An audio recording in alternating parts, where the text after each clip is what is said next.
Hello friends, आज की जो वीडियो है मैं इसमें जो बायोलॉजी का रिवीजन करने का एक अच्छा तरीका लेकर आया हूँ, ठीक है ना, जिसकी वजह से आप सिली मिस्टेक रोक सकते हैं, ठीक है ना, और मार्क्स जो है टेस्ट में भी बढ़ा सकते हैं और नीट में भी बहुत ही अच्छे तरीके से बढ़ा सकते हैं। फ्रेंड्स, ऐसा क्या हुआ था मेरे साथ कि मेरे बायोलॉजी मतलब हर एक सब्जेक्ट में अच्छा नंबर होने के बावजूद भी, अच्छा स्कोर होने के बावजूद भी बायोलॉजी में बहुत ही खराब नंबर आ गया, जिसकी वजह से मेरा रिजल्ट नहीं हो पाया। मैंने भी कुछ गलतियाँ किया था जो कि आजकल के स्टूडेंट भी कर रहे हैं, मेरे फ्रेंड्स लोग जो बोलते हैं कि पार्ट टेस्ट में तो मेरा मार्क्स बहुत अच्छा आता था, लेकिन जब फुल टेस्ट हो रहा है तो बायोलॉजी मार्क्स कम आ रहा है, मतलब कि 330 प्लस 40 नहीं जा रहा है। तो उसके लिए क्या करें, ठीक है ना, क्योंकि आप इसको गलतियों को भी अगर मिनिमाइज करने की कोशिश नहीं कीजिएगा, उसका कैसे दूर किया जाए, अगर नहीं कीजिएगा तो फिर आपका मार्क्स बायो में बहुत अच्छा नहीं आ पाए। कम से 610 प्लस स्कोर करना है तो बायोलॉजी में 340 प्लस स्कोर होना बहुत ही जरूरी है। और इसके लिए है कि सिली मिस्टेक पूरी तरह से रुक जाना चाहिए। एक भी क्वेश्चन ऐसा नहीं होना चाहिए जो आपको क्वेश्चन मतलब ध्यान देने से या फिर सिली मिस्टेक जिसको बोलते हैं वैसा कोई भी नहीं होना चाहिए, ठीक है ना। समझ लेना कि बहुत बड़ी बात हो जाती है 5 नंबर कम आना। तो सबसे पहले मैं ये बात करता हूँ कि मैंने क्या गलती की। तो मेरा नाम अनूप कुमार है और मैं एमबीबीएस थर्ड ईयर का स्टूडेंट हूँ, जेएलएमसीएच भागलपुर। मैंने जब 2020 में जब पहली बार नीट दिया था तो उसमें मेरी बहुत ही अच्छी मार्क्स बन रहे थे, 577। बस बायो में बहुत ही कम नंबर आ गया। आप देख सकते हैं कि 263 नंबर मेरा बायो में था, 577 टोटल मार्क्स था। तो फिजिक्स केमिस्ट्री में बहुत ही अच्छे मार्क्स होंगे, ठीक है ना। तो अगर उस समय बायो में जो 2021 में जितना मार्क्स आया, अगर उस समय बायो में भी आ जाता तो बहुत ही अच्छा स्कोर होता, ठीक है ना, जो कि नहीं हो पाया। तो 2021 में मैंने फिर से तैयारी करना चालू किया और इसके बावजूद मैंने बहुत अच्छा तैयारी किया, लेकिन फिर भी बायो में लास्टली एलन के टेस्ट में मेरा 280 से 300 आते थे। लेकिन मैंने लास्ट के 1.5-2 मंथ पहले, लगभग फरवरी के आसपास, मैंने सोचा कि भाई कैसे मिस्टेक है, क्योंकि मैंने बहुत अफसोस कर रहा था कि कैसे करूँ, बायोलॉजी पढ़ते जा रहा हूँ फिर भी भूल जा रहा हूँ। तो मेरी जो गलती कर रहा था कि पूरे चैप्टर्स को, पूरे टॉपिक्स को जो भूलने वाले हैं उनका रिवीजन नहीं कर पा रहा था बढ़िया से, मतलब लगातार नहीं कर पा रहा था ताकि वो दिमाग में छप जाए, लेकिन कोई मिस्टेक होने के चांस ही ना बचे। तो अगर मैंने ऐसा किया और मेरा मार्क्स जो है बायो में 350 आया। इसके बावजूद कि मेरा पेपर खराब हो गया था, उसके बारे में अगली वीडियो में बात करूँगा, अगर आप कमेंट कीजिएगा तो। उसमें मैंने पेपर किस तरह से नेगेटिव के पेपर में खराब जाते हैं, लेकिन एक चीज़ पॉजिटिव ये चीज़ है कि मैंने बायो का इतना अच्छा से तैयारी किया कि किसी भी प्रकार का दिक्कत हुआ लेकिन बायो में अच्छा मार्क्स आया। तो अगर आप पूरा प्लान कर सकते हैं कि हम कैसे हम मिस्टेक को रोकना है, तो मिस्टेक रुकता है, और जब मिस्टेक जब रुकता है तो उसका रिजल्ट भी बहुत है। तो सबसे पहले कि बायोलॉजी का रिवीजन करने के बाद, तो बायोलॉजी का रिवीजन सब कोई कर रहे होंगे, रिवीजन फ्लोली आप कर रहे होइएगा, चैप्टर्स को निकालते होइएगा, एनसीईआरटी खोलते होइएगा और उसको फ्लोली पढ़ते चले जाते होगा, स्पीड में पढ़ते चले जाते हैं क्योंकि टाइम कम है, ठीक है ना। इसमें क्या होता है कि बहुत सारी छोटी छोटी चीज़ छूट जाते हैं, मिस्टेक हो जाते हैं और वही चीज़ टेस्ट में आते हैं और गलती होते हैं, ठीक है। तो अब क्या करना है, जैसे कि मॉर्फोलॉजी है, एनिमल किंगडम है, प्लांट किंगडम है, इस तरह से 12th में चले आइए।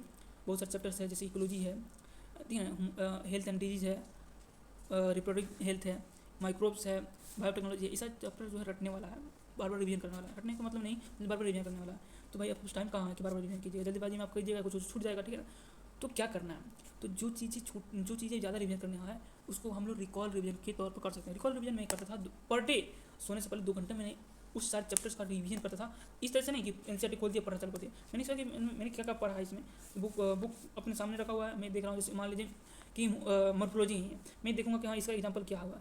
चलिए इस तरीके से हमने प्लेसेंटा का क्लासिफिकेशन किया, इसका एग्जांपल क्या हुआ, इसका एग्जांपल क्या हुआ, ठीक है ना। अपने उंगली पर करते चले गए, इससे 15 मिनट लगेगा पूरा मॉर्फोलॉजी आप रिवीजन करिए। इस तरह से एनिमल किंगडम हुआ पूरा एग्जांपल याद कर सकते हैं। अब इस तरह से इकोलॉजी में तो रिकॉल रिवीजन करना बहुत ही जरूरी है, ठीक है ना। जैसे बात करें इकोलॉजी का कर सकते हैं, पूरी इकोलॉजी का आप मान लीजिए रिवीजन कर गए एनसीईआरटी से, अभी 20 दिन 25 दिन टाइम है, एक बार किए फिर 10 दिन के बाद एक और कर लीजिए। लेकिन क्या कीजिए 10 दिन 15 दिन गैप पर आपको क्या लगता है कि पूरा इकोलॉजी आपको याद रहेगा, नहीं रहेगा। तो उसके लिए क्या करना है कि अभी जो टाइम है इसमें हम क्या कर सकते हैं, रिकॉल रिवीजन कर सकते हैं।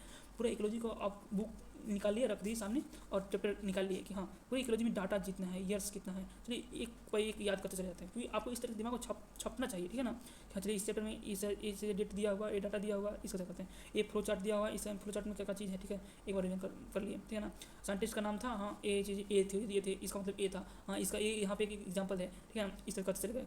कुछ डायग्राम है, चलिए डायग्राम को देख लेते हैं, हाँ इसके बगल में क्या, इस तरह करते करते ना कम से कम 10 बार 12 बार आपको आ जाना चाहिए कोई चीज़ जो भूलने वाला डाटा है, याद करने वाला, तो दिमाग को चप जाना चाहिए। 15-20 दिन है, उसके बाद फिर सब भूल जाना है। तो इसका जितना हो सके आपको दिमाग को चिपकाना है। इसके लिए क्या करना होगा, रिवीजन करना। पूरा चैप्टर का पढ़ने के चक्कर में रहिएगा तो भाई टाइम लग जाएगा और रिवीजन भी नहीं पाएगा, क्योंकि बायोलॉजी ही थोड़ी है, बायोलॉजी के साथ साथ जो है आपको फिजिक्स केमिस्ट्री सब सारी चीज़ें पढ़ना है। तो इस चीज़ें आप समझ सकते हैं, ठीक है, कि रिकॉल रिवीजन करना बहुत ही जरूरी है, ठीक है ना। आप 2-2 घंटा दे सकते हैं, ठीक है ना। ये सारी चीज़ हो गई। अब इसमें क्या क्या चीज़ रखे, तो ये 2-3 चीज़ें हो गया। एक तो जो आपको लग रहा है कि नहीं इस भूलने वाला चीज़ है तो उसको रिवीजन करने के लिए रख सकते हैं। एक चीज़ जो पढ़े हुए हैं आप और तुरंत उसको रिवीजन करना है तो उसके लिए रिकॉल करना है, उसके लिए रिकॉल रिवीजन कर सकते हैं। तीसरी चीज़ आप उसमें जो कोई चीज़ मान लीजिए टेस्ट दे रहे हैं, फुल टेस्ट दीजिएगा बायो का, उसमें कुछ मिस्टेक हो रहे हैं या फिर कोई भी टेस्ट में मिस्टेक जो हो रहे होंगे, तो किस चैप्टर से मिस्टेक हो रहे हैं उसकी रिवीजन करने के लिए आप रिकॉल रिवीजन आप आराम से कर सकते हैं।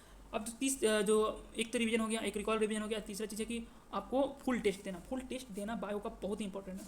जैसे कि बहुत सारे लोगों का ये डाउट रहता है भैया कि मैंने पार्ट टेस्ट में तो बहुत अच्छे मार्क्स आ रहे थे, लेकिन अब जब फुल टेस्ट दे रहा हूँ तो मार्क्स कम हो जा रहे थे। आप जरा सोचिए 11th 12th 2 सब्जेक्ट है, कुछ चैप्टर आपको हो सकता है 15-20 दिन पहले पढ़ा हुआ होगा और अभी आपके दिमाग में नहीं आ रहा, क्योंकि तीनों सब्जेक्ट का आपको डाटा आपके दिमाग में अट नहीं रहा है, कुछ इधर फिसल रहा है। इसके लिए कहा हुआ कि बायो का पर डे जो है टेस्ट दे सकते हैं जो प्रीवियस से पूछा हुआ है, या फिर आप आकाश का जिस को कोचिंग रूट का टेस्ट दे रहे हैं उसको प्रीवियस टेस्ट बायो का दे सकते हैं। सब कोई एनसीईआरटी ही पूछा है अभी, तो उससे क्या होगा कि आपको जो चैप्टर्स का वीकनेस है, किस चैप्टर का किस टॉपिक्स में वीकनेस है वो पता चलेगा, और फिर उसको जो है आप रिकॉल रिवीजन में उसको ले सकते हैं, ठीक है ना।